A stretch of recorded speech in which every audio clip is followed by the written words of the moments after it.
परशुराम जी के 4 शक्तिशाली शिष्य, जिनके सामने भगवान श्री कृष्ण भी थे नतमस्तक। ये 4 शिष्य कौन थे? इनकी शक्ति इतनी भयंकर क्यों थी? और इनका क्या था प्रभाव, जो खुद भगवान श्री कृष्ण भी इनसे डरते थे? नमस्कार दोस्तों, हिंदू मिस्ट्रीज के एक और रोमांचक और रहस्यमयी एपिसोड में आपका स्वागत है। आज हम आपको बताएंगे उन 4 शिष्यों के बारे में, जिनकी शक्ति और वीरता से भगवान श्री कृष्ण भी नतमस्तक हो गए थे। ये शिष्य सिर्फ महान नहीं, बल्कि अत्यधिक शक्तिशाली थे। क्या आप जानना चाहते हैं कि ये कौन थे? तो वीडियो को शुरू से लेकर अंत तक देखिए, क्योंकि हम आपको एक ऐसी कहानी सुनाएंगे जिसे सुनकर आपकी रूह कांप जाएगी। पहली बात करते हैं भीष्म पितामह की। जब भी युद्ध की बात होती है तो भीष्म पितामह का नाम सबसे पहले आता है। उनकी शक्ति और शौर्य के बारे में कहानियाँ आज भी सुनाई जाती हैं। कहा जाता है कि जब भी भीष्म ने शस्त्र उठाया तो उनका सामना करने वाले की रूह कांप जाती थी। भगवान श्री कृष्ण भी उनके सामने नतमस्तक थे और उनसे बहुत कुछ सीखते थे। भीष्म पितामह का नाम तो कुरुक्षेत्र के युद्ध में सबसे पहले आता है। उन्होंने अकेले ही हजारों सैनिकों को हराया था। और जब अर्जुन ने भगवान श्री कृष्ण से पूछा था कि भीष्म को कैसे हराया जा सकता है, तो भगवान श्री कृष्ण ने कहा था, भीष्म की शक्ति सूरज से भी अधिक है। इस बात से हम समझ सकते हैं कि उनकी ताकत कितनी भयंकर थी। उनका जीवन संकल्प और धर्म की मिसाल था। उनका इच्छा मृत्यु का वरदान प्राप्त था, और यही वजह थी कि कुरुक्षेत्र युद्ध के बाद उन्होंने अपनी मृत्यु का रहस्य पांडवों को बताया। अब हम बात करेंगे गुरु द्रोणाचार्य की। ये वही गुरु थे जिन्होंने पांडवों और कौरवों को युद्ध की सारी कला सिखाई थी। गुरु द्रोणाचार्य इतने महान और शक्तिशाली थे कि अगर वे चाहते तो अपनी मुट्ठी से ही पूरी सेना को नष्ट कर सकते थे।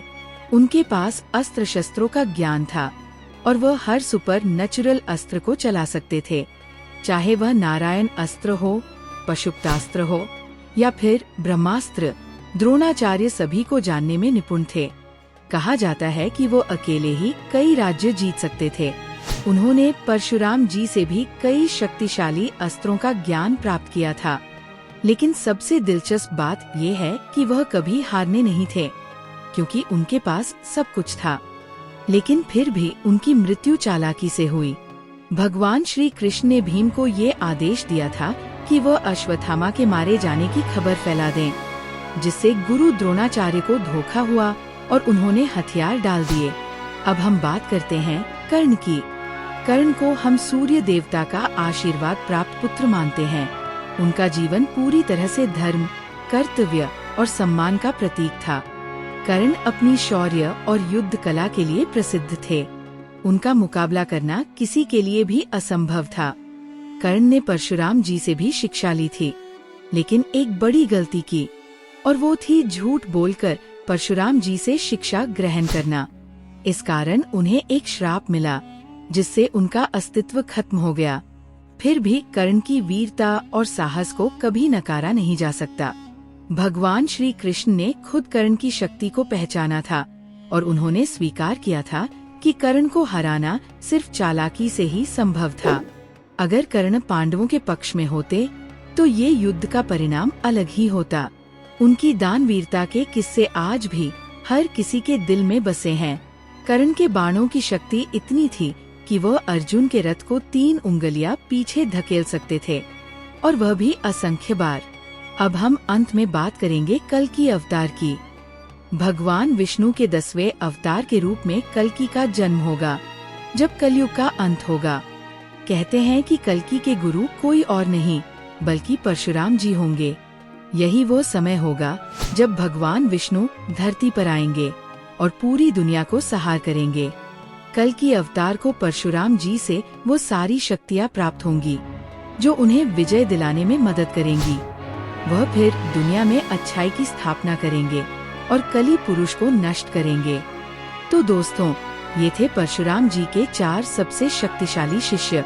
इन शिष्यों की शक्ति और वीरता ने न सिर्फ अपने समय को बदला, बल्कि आने वाले समय को भी प्रभावित किया। तो अब हमें बताइए इनमें से आपका पसंदीदा शिष्य कौन है? क्या आपको लगता है कि इनकी शक्तियों के सामने कोई और योद्धा टिक सकता था? कमेंट बॉक्स में अपनी राय जरूर बताइए। अगर आपको ये वीडियो पसंद आया हो तो इसे लाइक करें, अपने दोस्तों के साथ शेयर करें और चैनल को सब्सक्राइब करना न भूलें, ताकि आप हिंदू मिस्ट्रीज के और भी रहस्यमयी और ज्ञानवर्धक वीडियो सबसे पहले देख सकें। धन्यवाद। जय हरि विष्णु।